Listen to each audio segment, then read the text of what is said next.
Here's a number that should not be possible. Nearly 70% of Americans say financial uncertainty has made them feel depressed and anxious. 63% say money worries have kept them up at night. Now, those numbers are not from a recession. They're not from a crash. They're from 2025, the most recent data that we have, when unemployment was still relatively low and the economy technically was still growing. So here's the question I want to answer today. Is that stress actually a sign that something's broken in your finances, or is it just the background noise of modern life?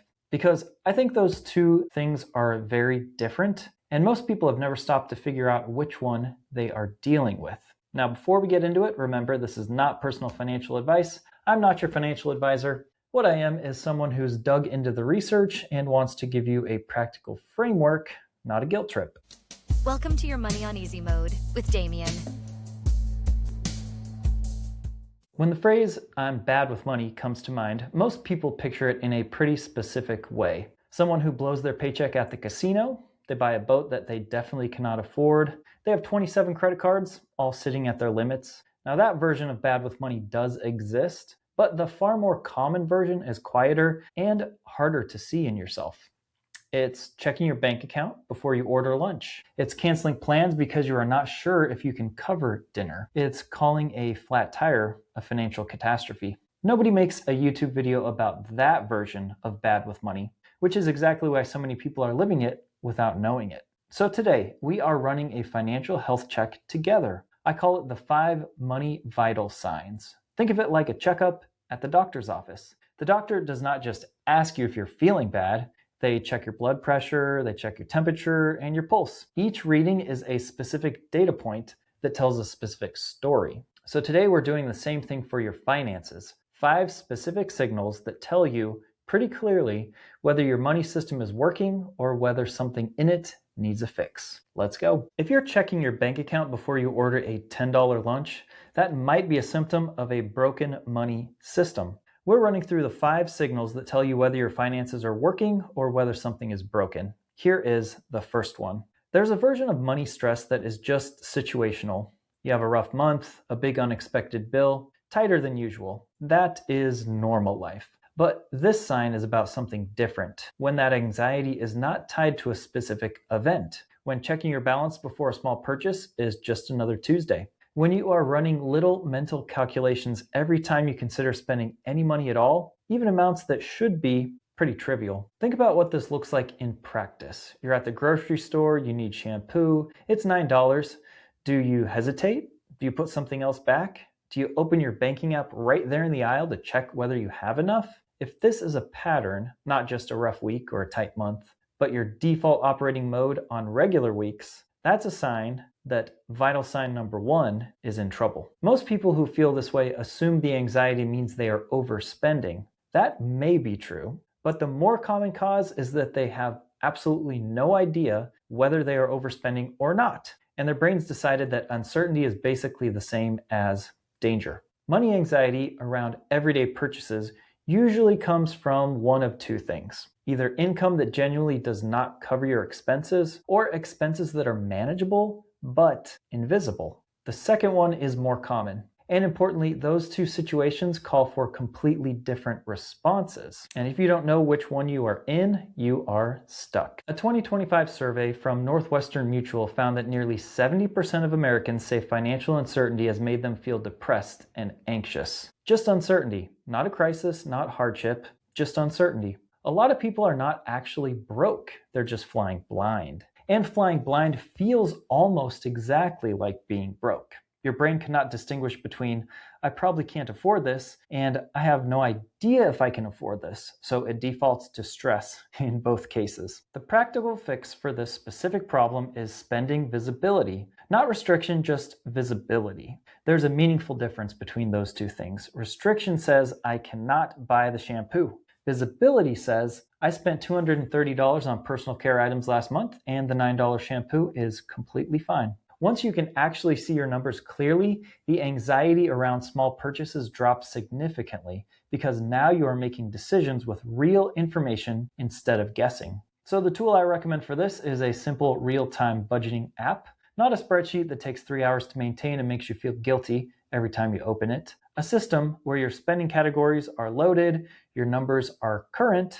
and you can check whether a purchase is a problem in about 30 seconds. Some examples: YNAB, Monarch Money, or even a well-organized bank account app with separate buckets can do this for you. The point is not the specific tool, it's that you have a clear picture of your money at any given moment so anxiety does not have to fill in the blanks. If you are regularly anxious about everyday spending, I want you to hear this clearly. Most of the time, the spending itself is fine. The real issue is that you have no clear picture of what is happening with the money, and that is fixable. So this week, track every single purchase for 7 days. Write it down, use an app, take a photo of your receipt, whatever works for you. At the end of the week, look at the categories and the totals. That number will tell you more about your finances than anything else I can say today. Quick question. If someone handed you $10,000 right now, would you know exactly what to do with it? Honestly, most people don't. And that uncertainty, well, that can cost you big time. So that's why I created something free just for you. Yes, F-R-E-E. And that is my Easy Mode Money Ladder. The Easy Mode Money Ladder is a simple step-by-step guide to help you figure out exactly what to do with your money and when. This is not a boring budget worksheet. This is a no-fluff guide that tells you exactly when to build your emergency fund, how much to put in it, the best way to crush your debt, and the steps you need to take, which aren't that complicated, to start growing real long-term wealth. All of this one simple step at a time. No matter where you are in your money journey, this guide is for you. It will help you plan your next money move with confidence. And did I mention that it's free? Yep, totally free and will always be free. If you want this guide, and I think you should, then go to my show notes and click on the link to my Stan store. That's simply my internet storefront where I give away this guide for free. Download it, follow it, and let's put your money on easy mode. Now, back to the show. Your car needs new tires. Your kid breaks their glasses. Your phone screen cracks. If any of those sentences just made your stomach drop a little, we need to talk. The second vital sign that your finances need fixing is when every inconvenience becomes a financial emergency. When people say they cannot handle emergencies, they almost never mean they are bad at handling emergencies. They mean that they have no cash buffer, and having no buffer changes the math on everything. Every unexpected expense, no matter how small, hits your finances like a wrecking ball because there is nothing standing between that expense and your regular bills. A flat tire should cost you $150 and an annoying afternoon. But if that same flat tire is causing you to borrow money, skip a bill payment, panic text a family member, or lie awake running the math at 2 a.m, the tire is not the problem, the tire is just the messenger. And you really should not be shooting that messenger. A 2025 Bankrate report found that 27% of American adults have zero emergency savings. Not a small amount of savings, $0. And 59% do not have enough savings to cover a single unexpected $1,000 expense. Think about what that means in practice. A trip to urgent care, a cracked windshield, a furnace that stops working in February. These are not rare exotic disasters.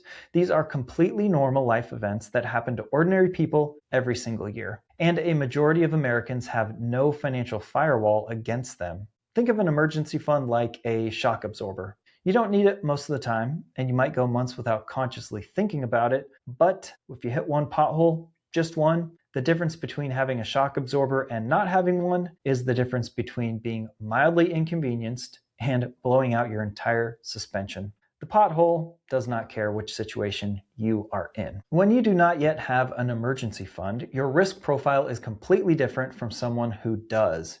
You are one car repair away from carrying new credit card debt. You are one medical bill away from missing your rent. You are permanently one bad day away from a financial setback that could take months to dig out of. And that creates a specific kind of chronic low-level stress that is exhausting to carry. And most people don't realize how much mental energy it consumes until it's gone. So the conventional guidance on emergency funds is 3 to 6 months of expenses. That is a good long-term target, but if you're starting from zero right now, that number can feel paralyzing.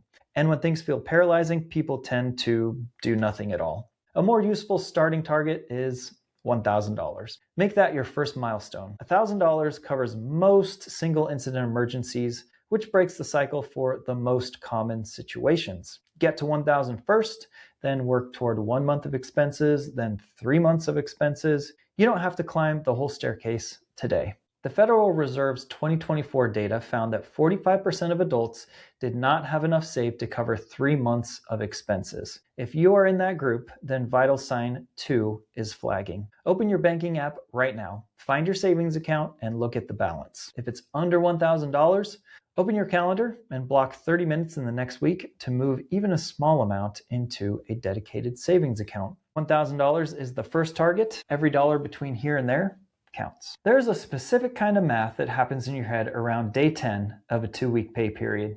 You start running the numbers. You check your account more than once. You make little deals with yourself about what you can and cannot spend between now and Friday. If that sounds familiar, then you are in the paycheck to paycheck cycle. The third vital sign that your finances need fixing is living paycheck to paycheck. And I want to be careful here because this sign is a bit more nuanced than it looks. So, first, the numbers. PNC Bank's 2025 Financial Wellness Workplace Report found that 67% of workers say they are living paycheck to paycheck, which was up from 63% the year before. The Bank of America Institute uses a tighter definition, meaning households spending more than 95% of income on necessities, and by that measure, about 24% of American households qualify. So either way, we are talking about millions of people. So this is not a fringe situation. So here's the nuance that I want to pull out. Living paycheck to paycheck is not always a behavior problem. Sometimes it's a math problem. If your income genuinely does not cover your fixed costs, rent, utilities, groceries, transportation, then no amount of budgeting advice is going to fix that without a change on the income side of the equation. I want to say that clearly because a lot of financial content skips over it and jumps straight to, you just need a budget, which is not the full picture for everyone. So that's the first situation. You just need more money. Here's the second version of paycheck to paycheck, which is more common. The income's there, but what is missing is visibility and priorities. Bank of America economists specifically called out lifestyle creep as a driver for middle and upper income households that somehow still end up at zero every month.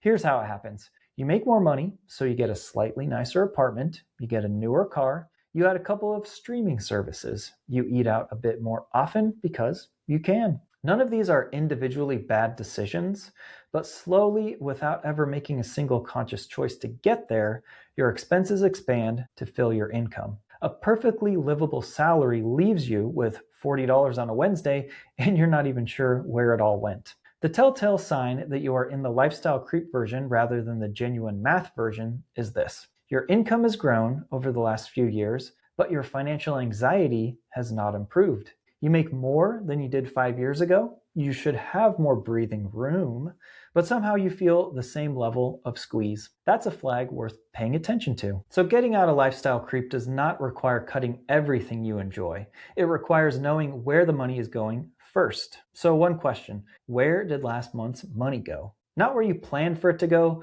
but where it actually went. Pull your last 2 or 3 bank and credit card statements, go through every transaction and put each one in a category. This is not a fun exercise. I will not pretend that it is. But it is genuinely clarifying. Almost everyone who does this for the first time finds at least one category that is significantly higher than they expected. Sometimes it's dining out, sometimes it's subscriptions, sometimes it's a category that did not even know was its own category until they added it all up. The goal of that exercise is not to feel guilty about what you find. The goal is to get information. Once you know what is actually happening with your money, you can make a real decision about it. Right now, if you are paycheck to paycheck without knowing why, you cannot make any real decisions because you are working in the dark. You pay your rent, you pay your car insurance, you pay every bill that shows up, but are you paying yourself? Sign 4 that your finances need fixing is one of the quietest ways people stay financially stuck. It's probably the least dramatic sign on the list, which is why it does the most long-term damage. Let me make the distinction clear because this is not just about retirement accounts, though that is part of it. Setting aside money for yourself means carving out a portion of your income that goes towards your future self before it has a chance to get spent on anything else. It could be a retirement contribution, and it should. It could also be a high-yield savings account you are building towards a specific goal, like a down payment, emergency fund, or even early retirement. It could be a taxable brokerage account where you are investing on a consistent schedule. The specific vehicle matters less than the habit. The point is that future you is an actual line item in your current budget, not just an afterthought. The catch is that when you are already financially squeezed, saving for yourself can feel like a luxury. Something to do later, when things settle down, when the raise comes through, when the debt is handled. There's always a reason to wait. That moment rarely shows up on its own, though. Expenses will expand to fill income. The calm down moment keeps getting rescheduled. If you are waiting until it feels comfortable to start, you will be waiting a long time, and your future self will feel the tab for every year that you put it off. Here's the reframe that made it actually click for me. Your landlord does not negotiate.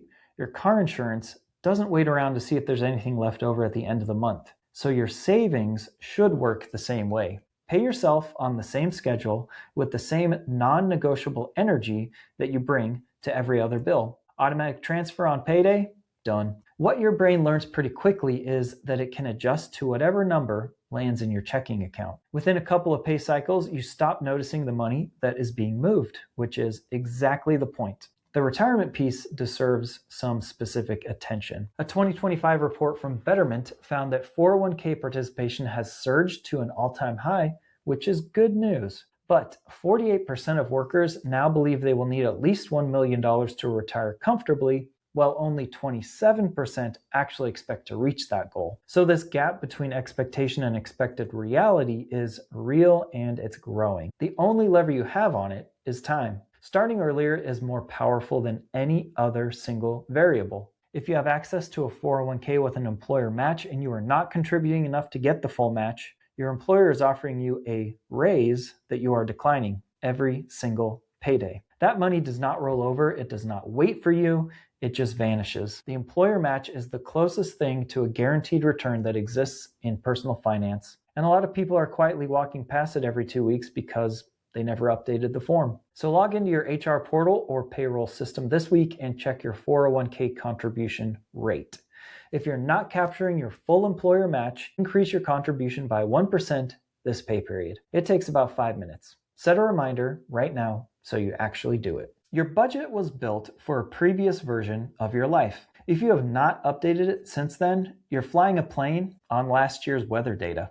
This is the sign that gets the people who have their act together. Not the ones ignoring their finances entirely. This is for the ones who made a plan, who follow it, and think about money more than most people. The problem is the plan was written for a version of their life that no longer exists. And somewhere along the way, updating it stopped happening. You see, financial plans have a shelf life. Your plan was built for a previous version of your life. Maybe it was the salary you had 2 jobs ago, the rent from 2 apartments back, or the relationship status you were in before the divorce, or the wedding, the family size before the kids arrived or after they left. You see, financial circumstances can change constantly, and a plan that does not get updated becomes obsolete. An obsolete plan can quietly work against you even when you are following it. So, 3 specific ways this breaks down, and I want to name them clearly. The first is the set it and forget it budget. You sat down 2 or 3 years ago, built a budget that reflected your life at that time, and you have been loosely following it ever since. Except your rent went up $300, you added 2 streaming services that you forgot to account for, and inflation made your grocery line completely unrealistic. On paper, you're following a budget, but in practice, the budget is just wrong, and you keep wondering why you are always going over. The second failure mode is sticking with a debt payoff strategy that stopped making financial sense. So you decided to pay off your lowest balance first because it felt motivating and gave you early wins. That was a reasonable call. But then you got a new card at 29% interest rate, and now you're aggressively paying off a card at 12% while making minimum payments on the 29% card. Now the math is actively working against you. Your old plan is costing you money every single month, but you're still following it because you made a plan and you're sticking to it. The third failure mode is ignoring what changed in your favor. You got a raise, your lease ended and you moved somewhere cheaper, you paid off your car and eliminated that payment. Any of those things meaningfully change what you should be doing next. They open up new room in your budget. If you do not update your approach to reflect positive changes, you miss a window. You get a raise and somehow still feel exactly as tight as before because the extra income just got absorbed into the existing spending pattern without ever being redirected. So the good news is the fix for this is genuinely simple and it requires very little time. Once a quarter, 4 times a year, do a 30-minute money review. Pull up your budget or your bank statements. Look at 3 things: your income, your fixed expenses, and your savings rate.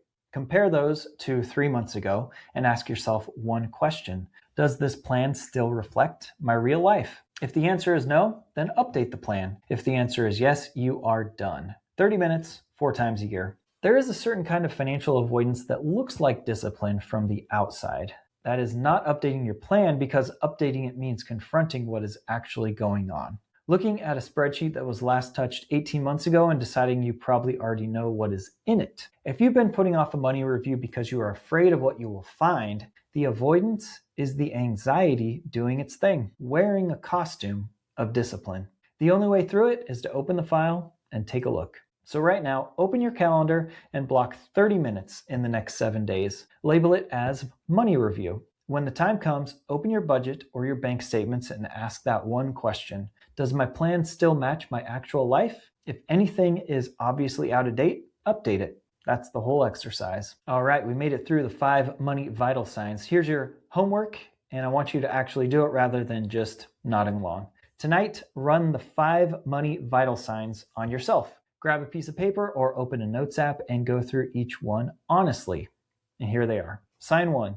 Do you worry about everyday spending, even on small things? Is it a regular pattern or just the aftermath of one rough month? Sign 2. Is every unexpected expense a crisis? What is your current emergency fund balance? Not what you think it is, but the actual number. Sign 3. Are you making it to your next payday with little or nothing left over? And more importantly, do you know where the money went? Sign 4. Are you setting aside any money for your future self every month?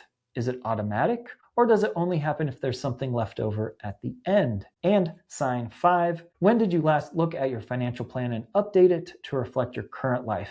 Do you have a sense of what the current numbers actually are? For every sign that rings true, write down one specific action you can take in the next 7 days. Not a goal, not an intention, but a concrete action. Make it real enough that you can actually check it off a list. The whole exercise should take about 30 minutes, maybe less. That's your homework. Okay, here's what I want to leave you with. Every single sign we covered today has one thing underneath it. Not bad decisions, not character flaws, not irresponsibility. The common thread under all 5 is the same. It's a gap between where your money actually is and where your attention is. Anxious about everyday spending? You do not have enough visibility. Every inconvenience is a crisis? You do not have enough buffer. Paycheck to paycheck? You do not have enough awareness of where it's going. Not saving for yourself? You are not making it a priority before everything else absorbs it. Not updating your plan? You've stopped checking your current picture. All 5 of these are fixable. Some of them are even fixable this week. If you did the homework and found yourself checking every box, I want you to hear this clearly. You are not bad with money. What this means is you are in the same situation as most people in this country right now. And the fact that you just ran a financial health check on yourself means you are already doing something that most people are not. The goal is a system that runs without you having to white knuckle it through every month. One where you are not checking your balance before you order lunch. One where a flat tire is just a flat tire. That's what your money on easy mode looks like. And we're going to keep building it together. If this episode was useful to you, follow the show on Spotify or Apple Podcasts, or subscribe on YouTube so you do not miss the next one. And if you know someone whose financial stress is running a little high right now, someone who could use a practical framework instead of another lecture, send them this episode. That's exactly who I made it for. See ya. Thanks for listening to Your Money on Easy Mode. If you enjoyed this episode, then please subscribe and share it with a friend.